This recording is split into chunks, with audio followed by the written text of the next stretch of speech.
All good now. Okay. Negative for 7 days. Good seeing everybody. Even Pete. Yeah. Great day for football. Really enjoyed being out there with the guys. Guys worked super hard. It was good, tough, fundamental football practice. Getting ready for the Colts. We have great respect for how hard they play, how young they are, new staff, a lot to get ready for. So, what questions do you have?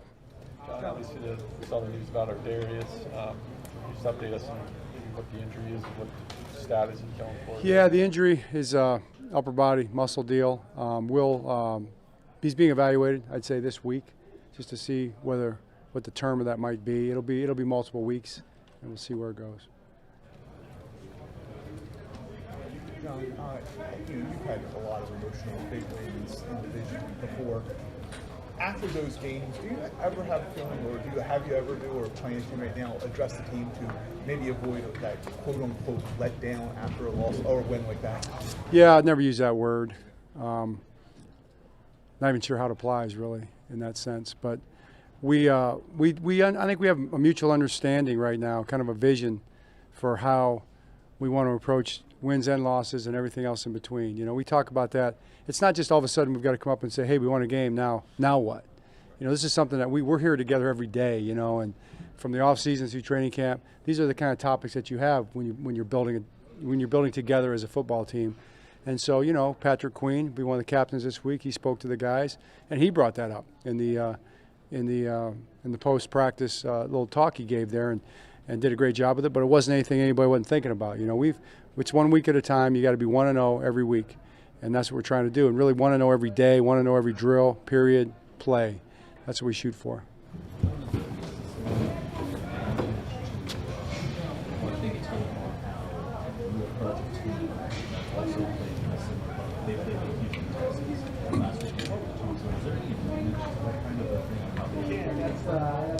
Well, I mean, there's some familiarity, but it's really more about how similar they are maybe to teams you've played in the past. They actually have some similarities to Houston defensively.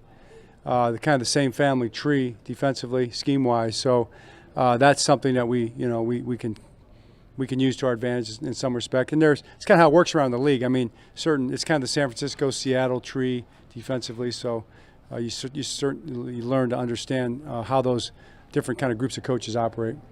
Speaking of familiarity, obviously Kenyon Drake is back in the building. What was behind that decision? And secondly, is there any injury issue or concern maybe Justice said? Yeah, I'm just going to leave all that up to the injury report. It's not any to our advantage to talk about any of that stuff right now. So we're happy to have Kenyon back, excited about him right now, and everything plays out the way it plays out.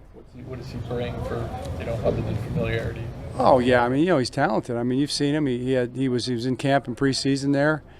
He's fast, he's an athletic guy, catches balls out of the backfield, probably a real good fit in this offense, It's funny, I was watching the Bengals tape last week again from last year as we were kind of preparing, and he was on the tape, and he had good games in those 2 games he played. And I was thinking, man, Kenyon Drake really looked good in those games, It's kind of like that, and then next thing you know, here he is. I mentioned that to him this morning when he came in, so. John, you guys haven't allowed a first down in the first quarter yet. How encouraged are you by the starts the defense has gotten off? Yeah, very encouraged by the fast starts. That's something that we work on every day. We have a fast start period in practice every day. We want it to be good. I feel like the guys are just locked in, but every game's different. Sometimes you start, sometimes you finish. I think we're trying, just to take it one series at a time and do the best we can. John, with guys like McCarry and Geno Stone, who for multiple years in a row don't come in as starters, but then when you have to call on them, they play like starters. Right. Do you see a common trait between those guys who are able to do that, or? That's a great question, Charles. I mean, I guess you can talk in terms of, professionalism and attention to detail and character and intelligence and toughness and all those kind of things probably are the traits for guys to be able to do that. Guys who are ready because they get ready every day. It's not like all of a sudden, I got to get ready to start now. They've been considering themselves a starter every day in practice from day one and preparing as such. And then therefore, when their opportunity comes, they're ready. What's the old saying? When preparation meets opportunity, that's the formula for success, right? It's kind of it's a truism, and I think those guys have shown that. John, to entertain a sort of a league question, as a former special teams coach, did you see that play the Patriots ran to block the kick with the sort of sideways motion. Sure. And have you ever seen a play like that? Do you think that could be something that the league might take up?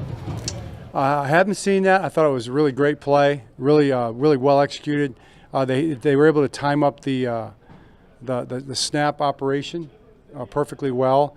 It doesn't need to be ruled out because all you have to do is change the tempo of your snap count, so it's more of a surprise play.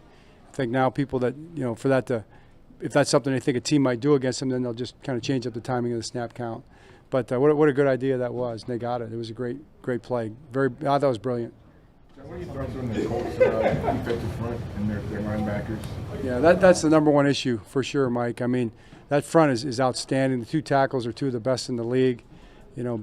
Buckner, obviously, pedigree guy, slippery guy, long, plays hard and all kinds of stuff. And then Stewart, we loved him in the draft. He's just a load in there, and he's explosive, talented guy. Two defensive ends coming off the edge. One of them, Michigan guy, Kwity Paye. They play kind of classic to that style. And then inside backers, I mean, you've got 44 is flying all over the field, making plays left and right. And then Leonard, of course, he's 53. He's we all know about him. He's been good for a really long time, and so yeah, that's the heart and soul of their defense right there.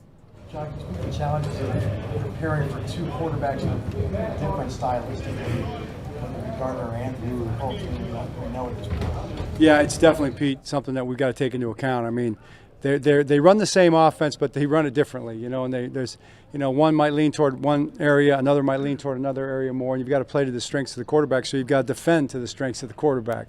And we've got to defend to the strengths of both of those guys right now at this point in time. But the offense is still kind of intact the way they run it, so that's what we'll be looking at.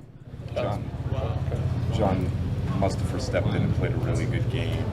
You have Worley, you're relying on him.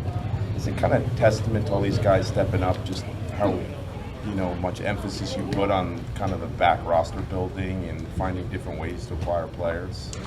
Yeah, it is. I mean, obviously, I think our scouting department, personnel department, is the best in the league. From Eric and Ozzie and all the guys over there. They're just tremendous. Joe, Vince, George, just a bunch of guys that do a great job all the way on through the goal group. So that's one thing. And the other thing, we try to coach guys. I mean, there's the development aspect of everything. That's what I think everybody does their best at that. But to me, the credit belongs to the guys themselves, right? I mean, those are the guys that are out there preparing themselves for the opportunity and then making the most of their opportunity. They certainly deserve the credit. We can do two more guys. John, when you have, I think 8 guys not being able to practice, does that limit you? Do you have to change practice at all? That's a good chunk of roster. That's a great question, and no, you really don't, because they expanded the practice squads. So that's allowed us to maintain a good practice. So that was a good move the NFL made. John, in terms of guys who had a good game, Patrick Quinn was another one of those last week. He was kind of flying all over the field this year. He had a great season last year, obviously. But what do you think has been the difference specifically from him last year to this season? Right. Good question. I just feel like he's just picked up where he left off and continued to grow. He's got a growth mindset every day. He doesn't let anything slow him down. There's no drag in the way he operates ever, and it shows up in the way he plays. I'm just proud of him. I love everything about him, and I think he's establishing himself as one of the top linebackers in football, for sure. And that's kind of exciting. All right, thanks, Coach. All right.